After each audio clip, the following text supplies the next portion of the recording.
Y estoy aquí con Finamex y Ricardo Gómez Dena, que como director de promoción patrimonial siempre nos tiene puntos de vista interesantes de cuestiones que están en este momento o impactando o por impactar a los mercados en todos los ámbitos nacional e internacionales. ¿Cómo estás, querido? Muy bien, Pedro, muy buenos días. Mucho gusto verte como siempre. No, a mí también, aquí abriendo nuestra semana, ¿no? Bueno, hoy quería platicar dos temas importantes. Uno de ellos es, ¿qué hay detrás de las decisiones de Janet Yellen como presidenta de la Reserva Federal de Estados Unidos? La gente piensa y dice, bueno, ¿y a mí qué? ¿No? Suben las tasas de interés, bajan, ¿cómo me va a afectar o cuál va a ser el trasfondo de todo esto?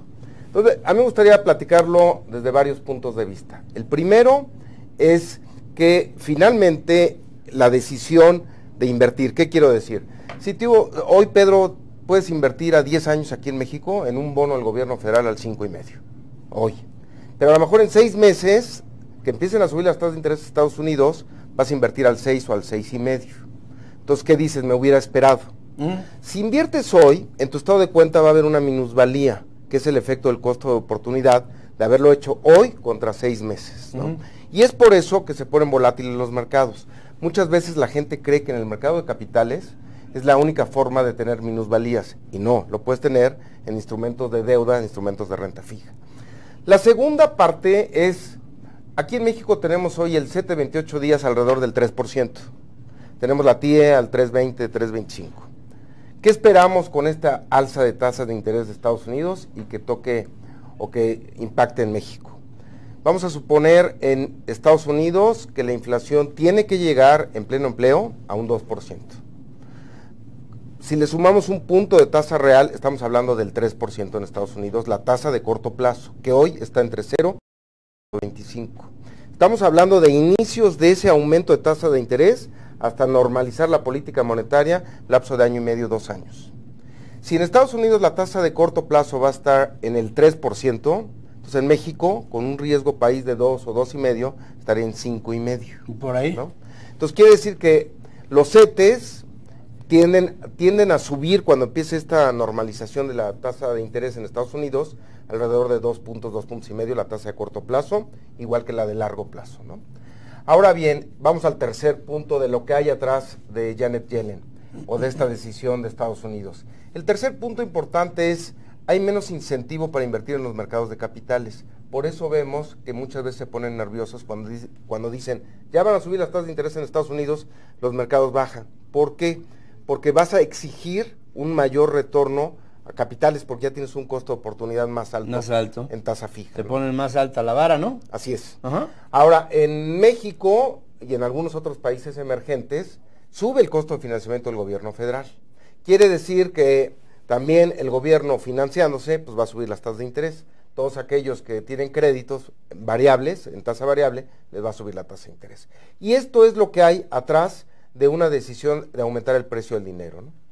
Y bueno, aquí lo que hay que hacer es diversificar, como lo hemos venido diciendo en Finamex, parte en deuda, parte en capitales, y ver cuándo se puede subir esta tasa de interés. Hemos estado 2 años esperando el aumento de tasa de interés, y eso es lo que le ha dado a los mercados también mucha volatilidad, ¿no?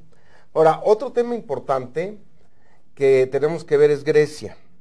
Grecia, ya no hay tanto riesgo en Europa porque deje de pagar o porque salga de la zona euro, como había en el 2011 cuando empezó la crisis. En el 2011, muchos de los bancos europeos tenían deuda de Grecia. Entonces, si Grecia dejaba de pagar, estos bancos podían tener un problema de liquidez en toda Europa con sus ahorradores, con sus inversionistas. Hoy, todos los bancos centrales de Europa se han deshecho de esta deuda, los bancos comerciales, y lo tienen los bancos centrales o el Banco Central Europeo.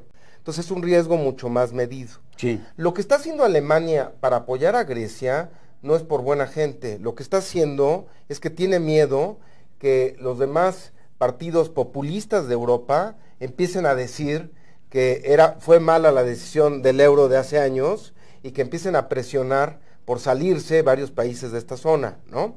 Y que todo el mundo quiera bajar sus condiciones de crédito con el Banco Central Europeo. Eso es lo que hay de trasfondo. No solamente si Grecia le va mal o le va bien.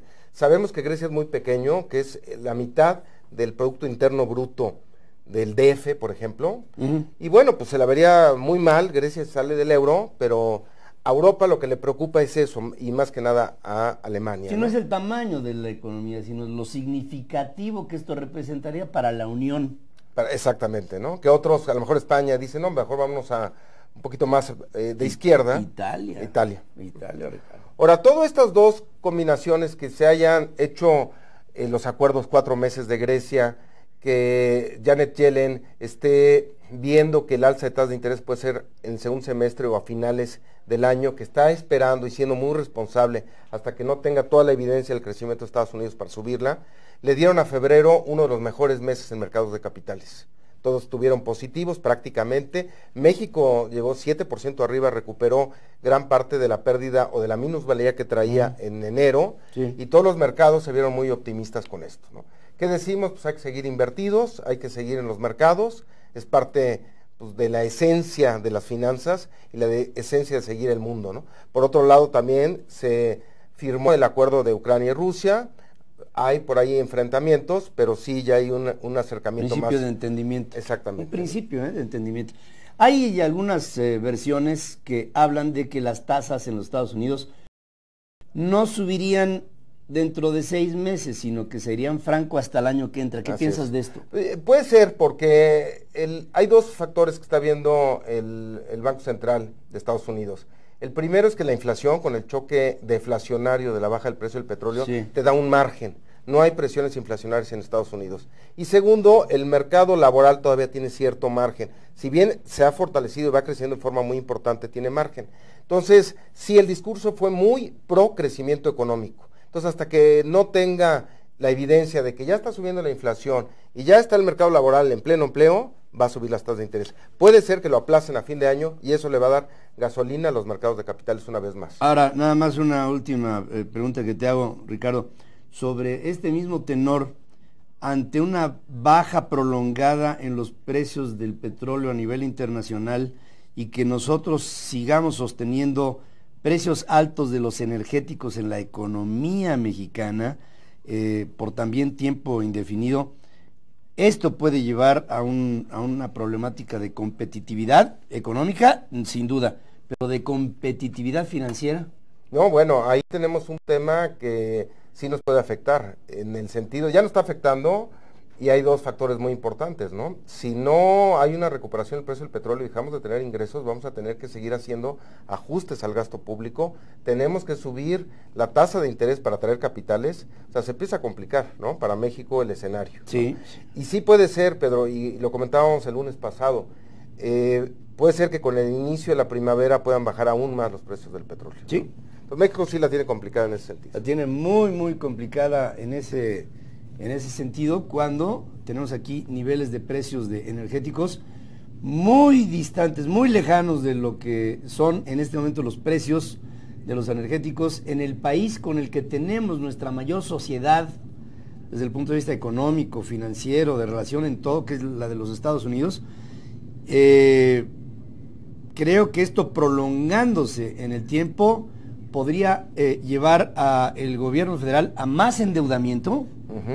Más caro. Más caro, con condiciones que, como hay un tope en 6% de déficit fiscal para el presupuesto, digamos, de lo que sería una pretensión federal, se podría estar repitiendo este fenómeno que hemos narrado a ustedes las últimas semanas, en donde instancias fuera de la federación, en lo paraestatal, están emitiendo deuda, que sin duda alguna es una deuda que se suma a la deuda del déficit fiscal como tal, visto desde otro ángulo, que sería el ángulo de Petróleos Mexicanos o de algunas otras instancias que están emitiendo deuda que va hasta periodos de maduración de papel de el año 2046 y 20, 30 años, así es. 20, 30 años. Estamos comprometiendo el futuro, las nuevas generaciones, con emisión de deuda en este momento, que creo que no es la